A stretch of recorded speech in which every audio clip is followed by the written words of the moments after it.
the glory in us. Để khai phóng vinh hiển của Ngài trong chúng ta. To release what Pastor Paul was saying, light. Để mà khai phóng những gì mà mục sư Paul chia sẻ là gì? Đó là sự sáng. Hallelujah. Hallelujah. Hallelujah. Hallelujah. No more curse. Không còn sự đua xá nào nữa. You're free. Bây giờ chúng ta được tự do. Totally loved. Chúng ta hoàn toàn được yêu thương. Totally forgiven. Hoàn toàn được tha thứ. Loved by the Father. Được Đức Chúa Cha yêu thương. Now there's celebration. Bây giờ chúng ta hãy ăn mừng đi. Time for celebration. Đến lúc chúng ta ăn mừng rồi. Time for abundance. Abundance. Đây là thời kỳ dư dật cho chúng ta. In my Father's house. Dư dật ở trong nhà cha ta. There's abundance. Ở trong nhà cha ta có sự dư dật. Hallelujah. Hallelujah. Don't wait for us foreigners to come here to feel blessed. Don't wait for us foreigners to come here so that you will feel blessed. Quý vị đừng có chờ chúng tôi là những người ngoại quốc đến đây rồi mình mới cảm thấy được phước. You are already blessed. Quý vị đã được phước rồi.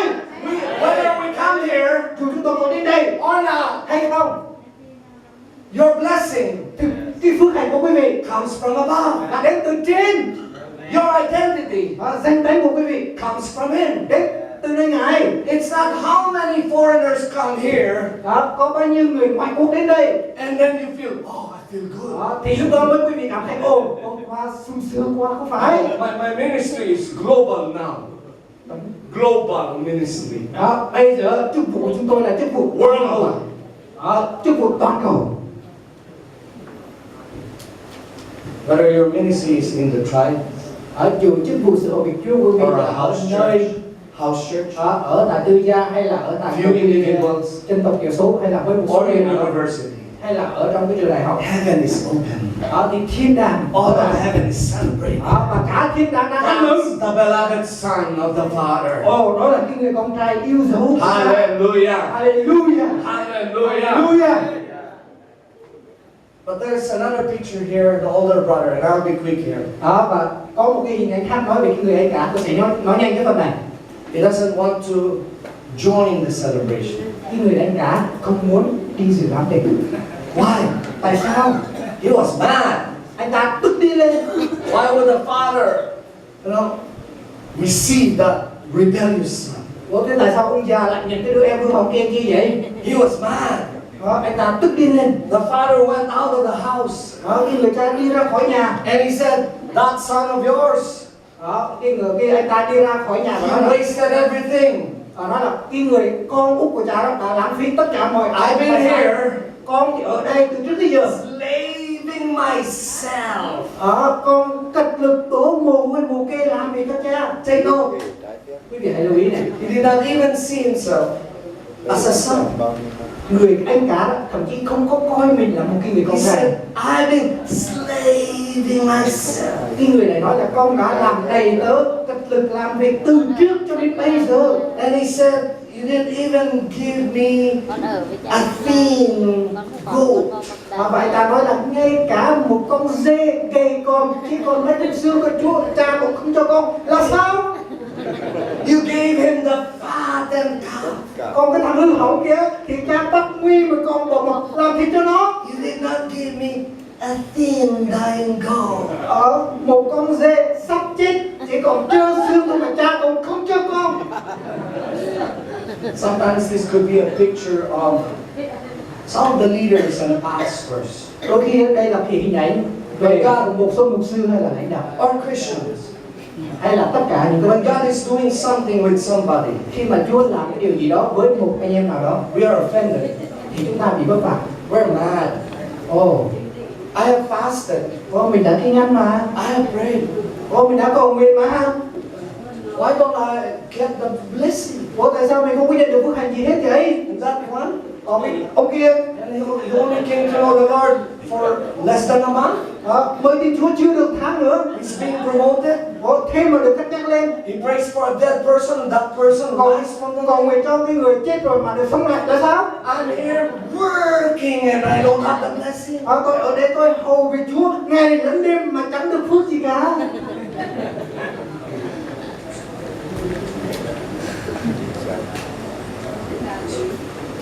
Sometimes the greatest hindrance is that we were good and that we don't know that God is good.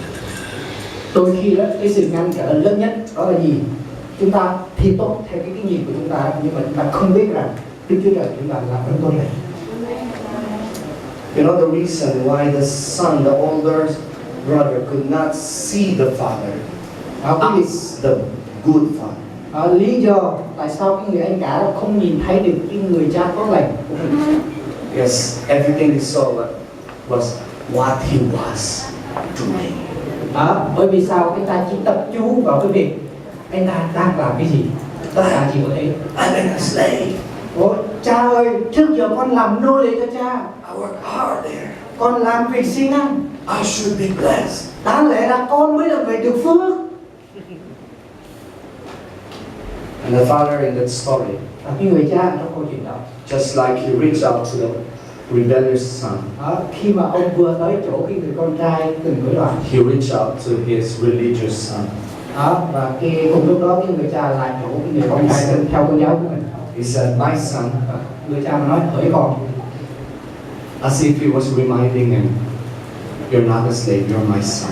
Tiếp ra đó thì cái người cha nhắc cho cái người con trai của mình nhớ rằng không, con không phải là đệ tử mà con là con trai của ta. May you hear the voice of God. Có thể quý vị đang lắng nghe tiếng của Chúa. You're not a slave. Chúa nói với quý vị là quý vị không phải là người đệ tử, You're a son. mà quý vị là con trai của Ngài. My son. Hỡi con của ta. You have been with me. Trước tới giờ con đã ở với ta.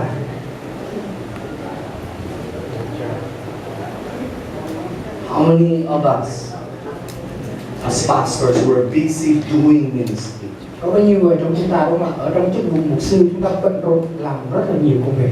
Preparing for our lesson, Chúng ta chuẩn bị các bài học, working hard. làm việc siêng năng. We are with Him, Chúng ta ở với Chúa, but never really feels the heart of the Father. nhưng mà không bao giờ thực sự cảm nhận được tấm lòng của người cha. Never feels the love of the Father. Mà không bao giờ cảm nhận được tình yêu của cha. Never feels His embrace. Không bao giờ cảm nhận được nhưng mà cái sự ôm ấp từ cái người cha của mình. Father said, you've been with me. Cha nói con đã ở với ta. All that is mine Tất cả những gì là của ta is yours. là của con. Let it sink in your mind. Hãy điều đó thấm nhuần đúng không? Đắm chìm ở trong tâm trí anh. Let it sink in your heart. Hãy điều đó đúng không? Chìm sâu ở trong tâm lòng anh chị em. Father is saying to us, Đó là điều mà cha đang nói với chúng ta đó. all that is mine Tất cả những gì của ta is yours. là của con. All that is mine Tất cả những gì của ta is yours. là của con.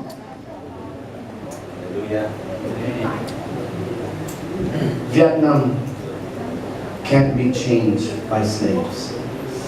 Những người nô lệ không thể nào thay đổi đất nước Việt Nam được. Vietnam will be changed by sons and daughters. Mà đất nước Việt Nam sẽ được thay đổi qua những người con trai và con gái.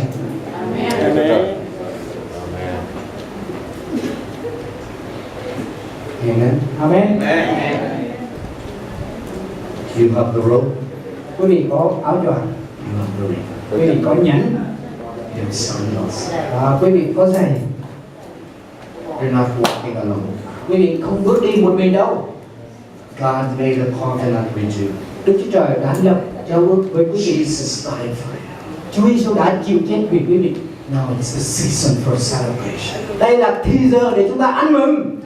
God is so good. Đức Chúa Trời là tốt lành. Amen. Amen. You're not a slave. Quý vị không phải là nô The lệ. Father is saying to you, Cha đang nói với quý vị, all that is mine tất cả những gì của ta is yours. là của con. All that is mine Tất cả những gì của ta is yours. là của con. Whether we foreigners come here or not, Dù chúng tôi là những người ngoại quốc có đến đây hay là không, you have everything that the Father has. thì quý vị đã có đầy đủ tất cả những điều mà cha có rồi. And it's also for this reason that we are here, Cũng vì lý do này mà chúng tôi có mặt ở đây. because of the love of the Father. Có gì bởi cớ tình yêu thương của Chúa Cha. Because we want to tell you, Và chúng tôi muốn nói với quý vị, you're not alone. Quý vị không có một mình đâu. We are one. Tất cả chúng ta là một. We belong to one another. Chúng ta thuộc về một gia đình. As my sister Ming cooked pho for us. Đó, khi mà một sư Minh nấu phở cho chúng tôi đó, trở lại món phở ấy. From the Philippines, we are bringing to you the best that we can do. Và từ Philippines đó, chúng tôi những cái gì mà tốt nhất của chúng tôi đó, chúng tôi cũng đem đến đây và chia sẻ cho quý vị. From UK. Rồi từ Vương quốc From Anh, Singapore. từ Singapore, Don Press from Australia. rồi từ kia mục sư ở tại Australia. Those who poured into this group. Tất cả những cái điều tốt nhất của họ, đúng không? Họ đã lấy ra và quân đổ ở trên cái nhóm của chúng ta. I want to end here. Và tôi muốn kết thúc ở đây. You're valuable. You are valuable. Quý vị là người có giá. You are precious. Quý vị là những người quý báu. You have the Spirit of God inside of you. Quý vị có Thánh Linh của Chúa Trời ở bên You have trong. the Spirit of God crying out, Abba, Father. Và chính Thánh Linh đó đúng ở trong lòng chúng ta kêu lên rằng Abba là Cha. You are co-heirs with Christ. Anh chị em được gọi là những người đồng kết tội với Đức Christ. What belongs to Jesus is yours. Thì những gì thuộc về Chúa Giêsu là của quý vị. It's ours. Đó là của chúng ta.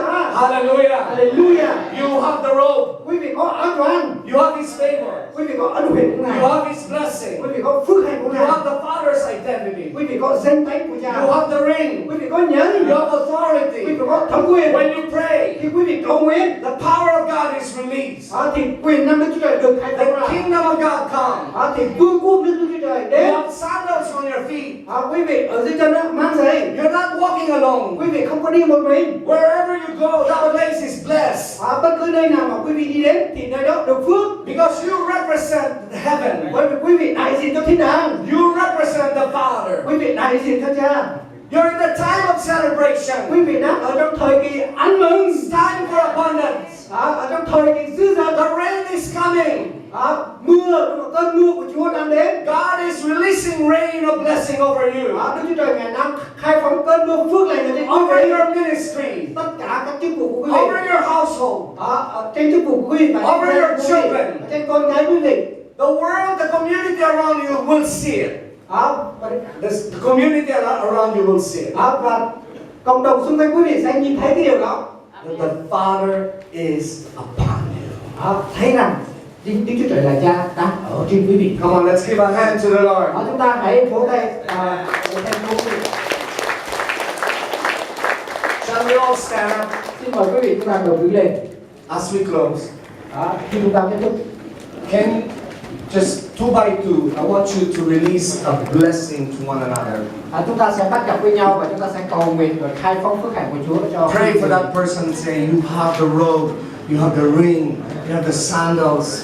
Bless that person. Hãy cầu nguyện cho cái người bắt gặp với mình đó, cầu nguyện và hãy nói với người đó là Come on, quý vị let's có thẩm quyền, quý vị có nhận, quý vị có giày và quý vị có áo choàng của Chúa. Chúng ta hãy làm ngay bây giờ. Hallelujah. Now let's pray for one another. Chúng ta hãy cầu nguyện cho nhau.